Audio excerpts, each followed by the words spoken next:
Et cette zone de stockage, si vous voulez, ça renvoie aux causes de l'accident. Elle comportait des produits combustibles qui ne sont pas des produits inflammables. Et sur les 5000 tonnes qui ont brûlé, il y avait 12,75 tonnes, c'est sur le site de la préfecture, il y avait 12,75 tonnes de produits inflammables. Tout le reste, c'était des produits combustibles. Je ne dis pas que... Voilà, je pense qu'on a fait notre travail. On a d'abord voir là où c'était inflammable et très dangereux. Et à un moment donné, ça renvoie aux causes de l'accident. Comment se fait-il que dans un site où il y a des produits inflammables et les produits combustibles pas inflammables, à un moment donné, ça prend feu non seulement du côté des produits combustibles, mais tout à fait au bout. Voilà, sachant que quand on regarde le rapport accident de Lubrizol, bon, le premier rapport accident était une chronologie des déclenchements d'alarme, ça ne nous a pas suffi, on a reçu un rapport beaucoup plus consistant, mais qui ne donne toujours pas les causes de l'incendie. Et quand on regarde le rapport accident du voisin, les déclenchements d'alarme se font également en limite de propriété. Qu'est-ce qu'il y avait? Qu'est-ce qui s'est passé à cet endroit? À un endroit où il n'y a pas de procès de fabrication, par construction, pas chez le stockiste qui ne fabrique rien, on est en pleine nuit. Et on est chez Lubrizol, côté Lubrizol, mais on est au bout de la cour où on stocke des produits combustibles non inflammables. C'est très interrogeant sur les causes de l'accident. Ça peut donner lieu à un certain nombre de spéculations. Je ne donnerai là-dessus aucune opinion, parce que mes opinions n'ont pas d'importance, mais je me pose un certain nombre de questions. Je mets ça en rapport avec un certain nombre d'observations que l'on peut réunir de la part d'autres sites Céveso de Seine-Maritime qui nous font part d'un certain nombre d'intrusions. Voilà. Donc moi, je me pose la question sur la question de savoir s'il n'y a pas un rapport avec des questions d'intrusion. En tout cas, j'ai l'information selon laquelle il y a eu des intrusions dans d'autres sites Céveso. Voilà, des grillages coupés à la cisaille. Donc voilà, je me pose la question. Je n'ai pas d'éléments pour dire c'est ça. Mais je me pose la question et je pense que le parquet doit se poser la question. Voilà, donc c'est un point très important.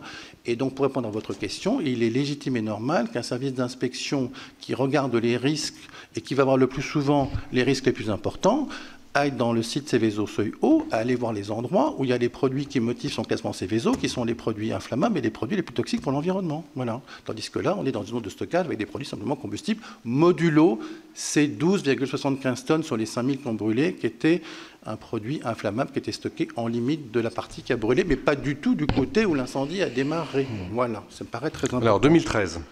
Alors, 2013, alors c'est vrai que j'ai vu ces déclarations de grandes personnalités qui ont dit mais la circulaire n'a pas du tout été appliquée. C'est tout à fait...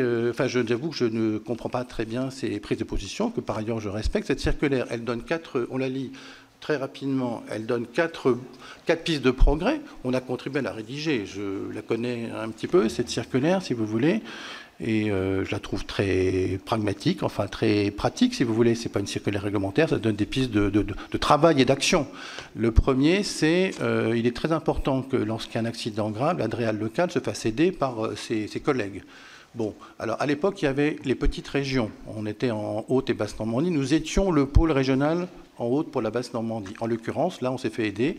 Le ministère nous a mis à disposition des collègues de la direction régionale et interdépartementale de l'environnement et de l'énergie d'Île-de-France et de l'ADREAL Hauts-de-France. Ça a fonctionné.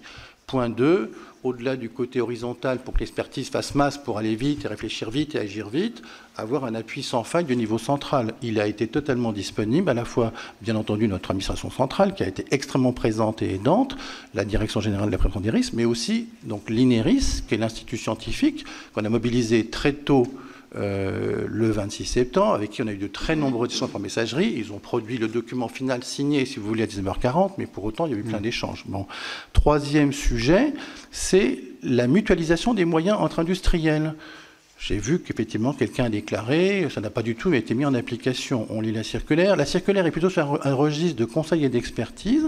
Nous avons concrétisé avec les pompiers, l'autorité du préfet et avec l'exploitant cette partie de la circulaire parce que nous avons indiqué quels étaient les sites Céveso en Seine-Maritime ayant des émulseurs, donc c'est la solution moussante, et il y a eu 6 sites Céveso, je pourrais vous les citer, au Havre, à Rouen, qui ont amené leurs émulseurs, et au lieu des 27 mètres cubes d'émulseurs de Lubrizol, il y a eu 96 mètres cubes grâce au fait que 6 collègues de Lubrizol, avec notre appui, ont apporté leur appui. Et enfin, le dernier point, c'était le rôle des associations agréées pour la surveillance de la qualité de l'air. C'était l'idée de dire, elles apportent leur appui pour les prélèvements très vite avec les outils. La circulaire a été Atmo l'a fait, elle a été appliquée. D'accord. Mais le rapport d'inspection? Le rapport d'inspection a été largement, je dirais, le point d'appui de la circulaire. C'était les quatre directions du rapport d'inspection. Pour vous, on a tiré toutes les conséquences de ce qui s'est passé en 2013 sur le site. Les conséquences générales sur les outils de mobilisation en cas d'accident grave. Je vous ai répondu tout à l'heure sur comment l'exploitant avait, en ce qui le concerne et sur les causes de l'incident malodorant. Donc l'État a tiré toutes les conséquences, voilà. Mais pas l'exploitant. S'il fallait résumer votre propos. L'exploitant a été accompagné par l'ADREAL à cet effet. C'est notre travail. Donc là-dessus, il n'y a pas de qualificatif à dire c'était normal ou anormal. C'était juste notre travail. Je n'ai pas employé de qualificatif. Et je constate avec vous, parce que c'est public, qu'il a fallu en 2015 une mise en demeure pour effectivement accélérer les travaux qui étaient prescrits. Voilà.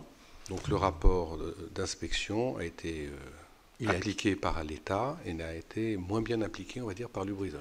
On peut résumer comme ça votre propos. Lubrizol a bénéficié en 2019 de toutes les dispositions de la circulaire de août 2014. Mais disons que dans le traitement sur site des causes de cet accident... Lubrizol aurait pu mieux faire. Ou aller plus vite peut-être.